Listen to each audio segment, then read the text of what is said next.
नवी मुंबई व रायगड जिल्ह्यातील ताज्या बातम्या आणि घडामोडींसाठी सबस्क्राईब करा वादळवारा लाईव्ह चॅनल आणि दाबा बेल आयकॉन।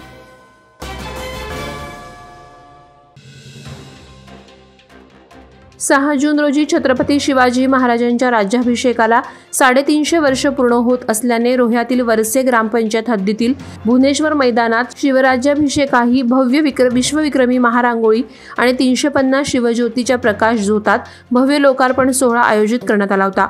खासदार सुनील तटकरे, मंत्री आदिती तटकरे, आमदार अनिकेत तटकरे तसंच वरसे ग्रामपंचायतच्या पुढाकारानं ही रांगोळी साकारण्यात आली आहे। यासाठी 100 कलाकारांनी 72 तास अहोरात्र मेहनत घेतली असून रांगोळी 1,25,000 फूट जागेत साकारण्यात आल्याने Guinness book of world record मध्ये नोंद होणारी ही रांगोळी लक्षवेधी ठरली आहे।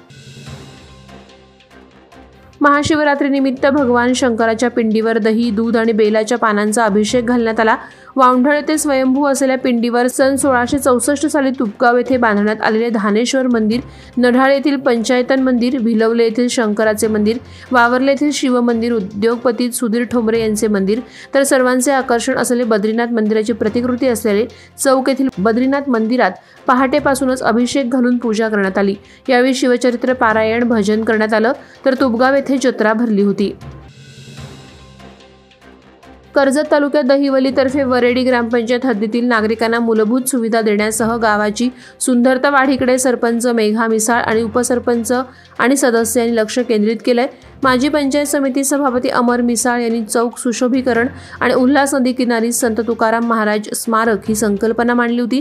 ही मागणी अमर मिसाळ यांनी आमदार महेंद्र थोरवे यांच्याकडे मांडल्यावर त्यांनी देखील होकार देत या कामाला अर्थसंकल्पात मंजुरी मिळवून दिली। त्यामुळे या कामाच्या भूमिपूजनाचा समारंभ आमदार महेंद्र थोरवे यांच्या उपस्थितीत संपन्न झाला। प्रतिपंढरपूर समजल्या जाणाऱ्या खालापूर साजगाव परिसरातील साजगाव ताकई रस्त्याचं काम बऱ्याच वर्षांपासून प्रलंबित होतं। ग्रामस्थांनी या संदर्भात कित्येक वेळा निदर्शनं करून आंदोलनही केलं होतं। स्थानिक ग्रामस्थ आणि आम आदमी पार्टीचे जिल्हाध्यक्ष डॉ. शेखर जांभळे यांनी यावर सातत्यपूर्ण आवाज उठवला। अखेर त्यांच्या वज्र निर्धारामुळे प्रशासनानं तांत्रिक बाबी पूर्ण करून रस्त्यास परवानगी दिली आहे। वन खात्याची परवानगी आणताना झालेल्या संघर्षमय लढ्यात या रस्त्यासाठी निधी उपलब्ध करून देणारे आमदार महेंद्र थोरवे, पंचक्रोशी ग्रामस्थ, पत्रकार यांचे आम आदमी पार्टीचे जांभळे यांनी आभार मानले।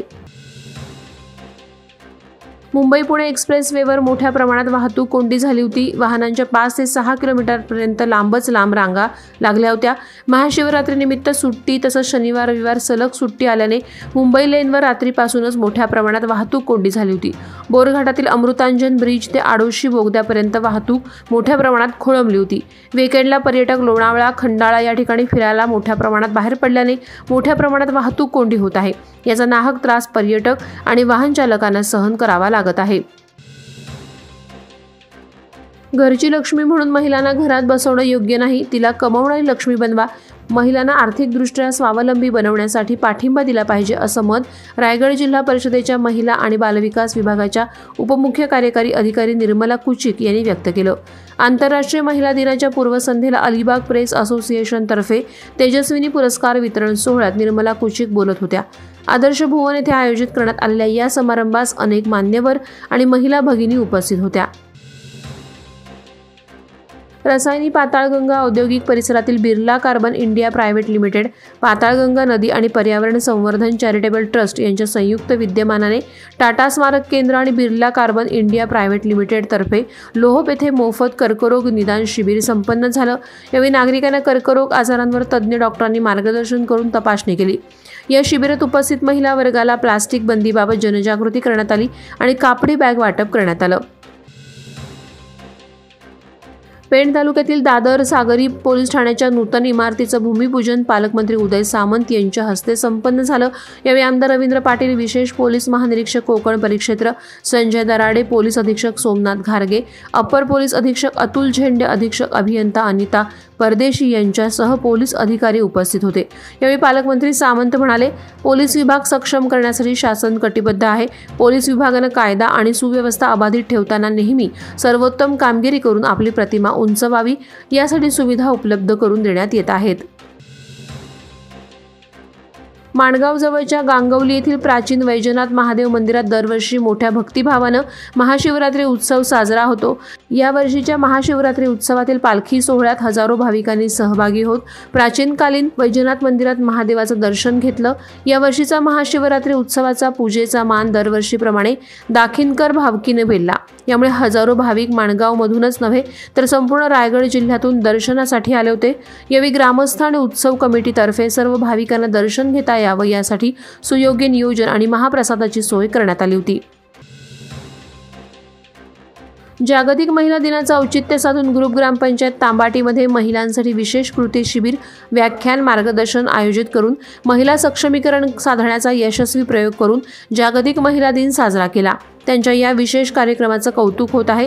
स्वतःमध्ये असा बदल करा जो तुम्ही जगामध्ये पाहू इच्छिता या महात्मा गांधी यांच्या म्हणण्यानुसार ग्रामपंचायत तांबाटी यांनी आयोजित केलेल्या कार्यक्रमाचं कौतुक पुणे येथील आसरा फाउंडेशनच्या प्रमुख अर्चना मोरे यांनी केलं।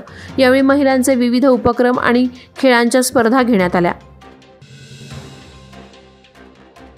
रायगड जिल्ह्यात सर्वत्र महाशिवरात्रीचा उत्सव मोठ्या थाटामाटात साजरा करण्यात आला। प्रत्येक तालुक्यात शिवमंदिरात, तीर्थस्थळांवर शिवभक्तांची मांदियाळी पाहायला मिळाली। दरम्यान अनेक ठिकाणी मंदिर परिसराला यात्रेचं स्वरूप प्राप्त झालं होतं। श्रीवर्धन तालुक्यातील दक्षिण काशी म्हणून प्रसिद्ध असलेल्या श्री क्षेत्र हरेश्वर मंदिरात देखील भक्तांनी महादेवाच्या दर्शनासाठी गर्दी केली होती। हर हर महादेवचा निनाद आणि सामाजिक आणि धार्मिक कार्यक्रमांच्या माध्यमातून शिवभक्त आणि आयोजकांनी देवाधिदेव महादेवाला यावेळी नमन केलं। वादळवारा लाईव्हसाठी न्यूज ब्युरो, रायगड। नवी मुंबई व रायगड जिल्ह्यातील ताज्या बातम्या आणि घडामोडींसाठी सबस्क्राईब करा वादळवारा लाईव्ह चॅनल आणि दाबा बेल आयकॉन।